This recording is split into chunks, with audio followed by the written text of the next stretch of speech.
Ji bo piştgiriya parastina Kobanê Pêşmergeyê Başûrê Kurdistan derbasê Bakur bûn û li nêzê Kobanê ne. Gelê Kurdê Bakurê Kurdistan kêfxweşiyê mezin nîşanê pêşmergeya da. Li ser rêya Kobanê gelek kes ji destê sibê da li çava rêyê wan bû. Gelê Kurdê ku li benda pêşmerge bû, nêrînê xwe sanên ziman. Kêfxweşin hezar sala çek wanî mehnê dî. Em ne heftaka em ne rakatin em tim dipêne.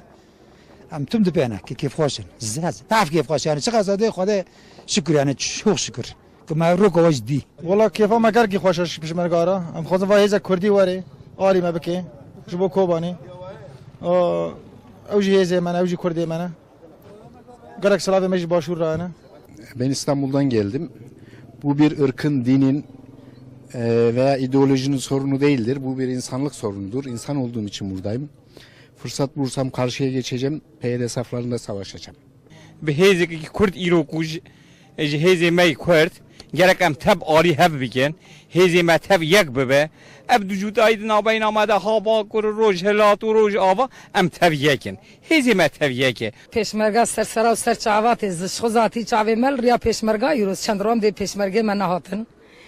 Êşxuzatê Xwedê kesî bêkes neke. Kes di gaziya me nehat ama em ê di gaziya hev de herin. Em kesê hev dine. Xwedê kesî me em kesê hev dine. û bira tu cara jî çetê caş û yandaşê wan hevalê wan bira nebêjin ki Kobaniyê destê caş kev û caşê tê de rûnin û caşê tê de rehet bikin. Weleke çi xortê Kurda li wan bikin zîndan. Bira yanê ew dijmira tu carî wî mirazî şa nabe. A bi vê yaşê me bi vê pîrbûna me bimîne ez ê serehê bavên pê xwazê li caş xim. Pêşmergeyê ku ji Hewlêrê bi firoka hatin Rihayê destê sibê da li benda pêşmergeyê ku bi zirk û topan dihatin Kobanê bû. Hemû pêşmerge tevlî hev bi silahê xwe derbasê Kobanê bibin.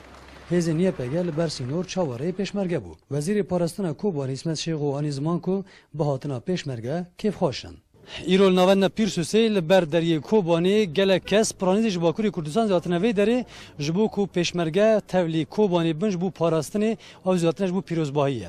Ferhat Mehmedoğlu, Kursat News, Kobanê.